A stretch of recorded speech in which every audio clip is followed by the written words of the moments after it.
breaking news here and about the Pran Pratishtha ceremony scheduled for 22nd of January. The Congress, with much respect, has declined to participate in the consecration ceremony of the Ram temple in Ayodhya. To both the gentlemen here, Jayant as well as Reni, I am coming back to you in a second. Let me go to my colleague Brijesh Pandey. Brijesh Pandey, you know, do you think the most massive self goal ever, or you think no, walking on what they walking the talk?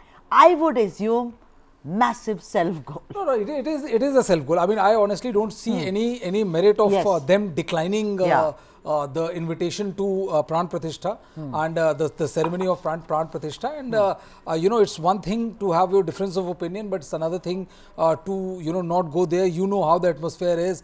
You're fighting an election which is barely 2.5 months away, and in middle of this, one of the biggest religious happening which is going to take place on 22nd of January. It was being speculated for a while now whether Sonia Gandhi and Mallikarjun Kharge, who is the president, party president, will go to the Pran Pratishtha or not. And they kept on waiting. They're saying that they're deliberating on it. And today, finally, 5 minutes back, the news has come, which has been broken by a colleague, is that they have respectfully declined to attend the Pran Pratishtha. I honestly, don't see any political merit or political gain which the Congress party is going to get out of it. Yeah, absolutely. And meanwhile, even as Mallikarjun Kharge and Sonia were mulling over it, in Karnataka, where the Ram Mandir became a big issue, particularly in the south of India, there only yesterday, both D.K. Shivakumar and Siddaramaiah were saying, we have not been invited. If we are invited, we will see. Almost saying we'll go, but let me be invited to the party kind of a thing.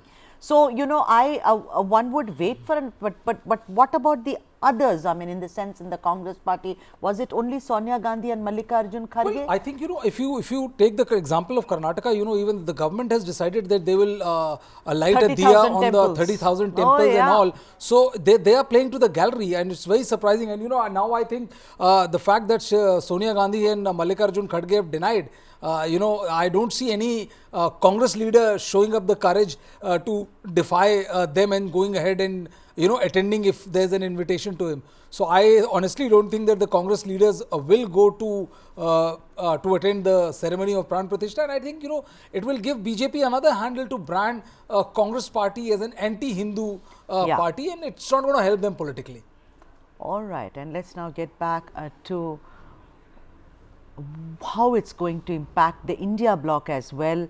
Let me ask Reni Ibrahim, I mean, who's here, of course, for the big story from Maharashtra, but journalists are journalists and we can change colors, can't we now? Reni Ibrahim, tell me, how do you look at the Congress respectfully declining the invite to the Pran Pratishtha ceremony? Your comment on it.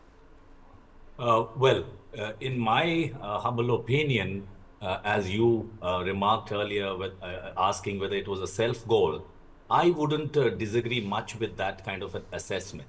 And let me give you a corollary to that from Maharashtra itself. Even the Shiv Sena, Uddhav Balasaheb Thackeray faction chief, Uddhav Thackeray did not receive an invitation. Now, his reaction to this, the fact that he was not invited, though he is known as a Hindutva leader of India, was to immediately announce that he would be visiting the Ram Mandir in Maharashtra come 22nd of January. So rather, whereas the Congress has declined the invitation extended to them, Uddhav Thackeray is exploiting the fact that he has not been invited, and he is going to play up the Kaluram factor.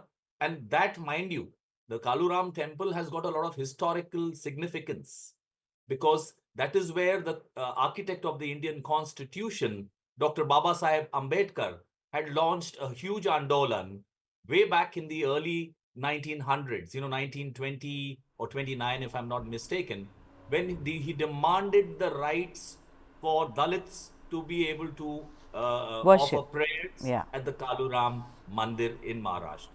Likewise, before Babasaheb Ambedkar, another social crusader, Crusader Sane Guruji also had similarly made a huge movement All right. seeking for Dalit votes there. So exploiting the situation should have been the Congress strategy rather than avoiding it and Very well effectively. put. Absolutely. And let me go to my colleague Kiran Tare. Kiran, what they were saying about it. Oh, I think we've lost the connection to Kiran Tare.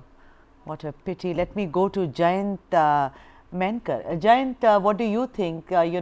My colleague Brijesh, of course, said that in a way, larger context may be a self-goal, political self-goal, of course. And, also what Reni said right now. What is your opinion on this? Because there were, let me tell you, even the last meeting that they had, the India bloc meeting, K.C. Venugopal was clear. He said, listen, we will talk about the Ram temple, but as of now 2024 is staring us in the face. We are hurtling down. So, let's discuss that. But I think both are very, very crucially, synchronized also to a great extent. Do you think this is something, it's political harakiri on the part of the Congress party? You see, I will tell you one thing. Actually, the Ji. Congress has continued its position what it was right from the beginning. And so they have said they have respectfully declined. I mean, that way, that the point will come now, what about demolition? And what was the Congress had said about the demolition?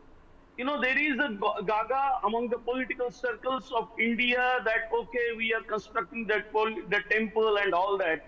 But at the same time, we had our Prime Minister, Pandit Jawaharlal Nehru, who said, I will not, who didn't visit Somnath temple and even said no government person will attend. When President Rajendra Prasad went, he went as a person in private capacity. So he said that his famous sentence, the dams are going to be the temples. So Congress, I think, is continuing with the rich legacy of Pandit Nehru. On face, it would look that as if self-goal, harakiri, whatever. But I think in longer run, which longer run already the Congress has lost 10 years and they have reached at its below par. Nadir, we can say that is only 52. The party which once had 405, 415, whatever, they had reached. But this is the time they have to show that they will not compromise on their ideology.